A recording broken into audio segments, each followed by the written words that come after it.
বিস্তারিত জানাতে সৌদি আরব থেকে যুক্ত হচ্ছেন সহকর্মী সৈয়দ আহমেদ।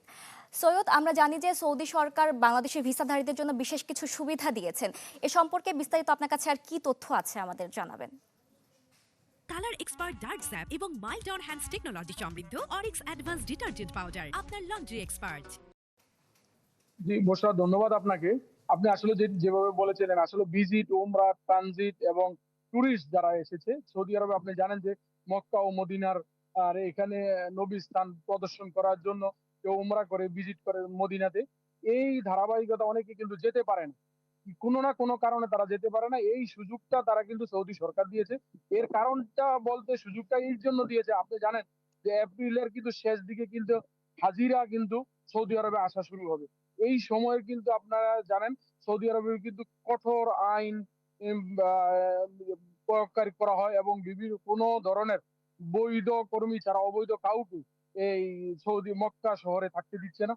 পাশাপাশি এবং যারা মক্কার বাহিরে জেদ্দা, রিয়াদ বিভিন্ন অঞ্চলে থাকেন তাদেরকেও কিন্তু নিষেধ করা হয় যে হজের টাইমে কেউ যেন মক্কায় না প্রবেশ করে অনুমতি ছাড়া। কারণ এই ধারাবাহিকতাই কিন্তু আসলে এই সুযোগটি দিয়েছে। তবে এই সুযোগটি যদি বাংলাদেশিরা যদি এখন এই সুযোগ না গ্রহণ করে বা কোনো ধরনের জটিলতা করে, শুধু জরিমানা তো হবে, যে আইনি জটিলতা হবে এবং সরকারের প্রতি একটা চাপ প্রয়োগ সৃষ্টি হবে, যেহেতু তাদেরকে সুযোগ দেওয়া হয়েছে।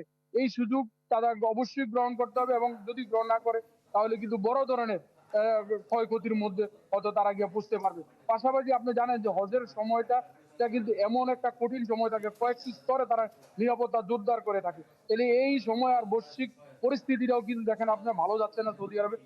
এই মিলিয়েই কিন্তু আসলে কিন্তু সৌদি সরকার যে সুযোগটা দিচ্ছে, এটা আসলে সাধুবাদ জানানো এবং প্রবাসী যারা যেখানে আছে, যাদের ফ্যামিলি নিয়ে এসেছেন বা যাদেরকে বলেছেন যে এই টাইমের মধ্যে চলে যাওয়ার জন্য, আসলে কিন্তু চলে যাওয়াই উচিত। আর না হয় কিন্তু তাদের পরবর্তীতে হয়তো আরো খারাপ পরিস্থিতি হতে পারে। এই দিকটা কিন্তু তাদের সকলেরই খেয়াল রাখতে হবে, সৈয়দ, যেহেতু হজ আপনাকে সামনে চলে ধন্যবাদ। এসেছে। দর্শক, সৌদি প্রবাসীদের খবর জানাচ্ছিলেন আমাদের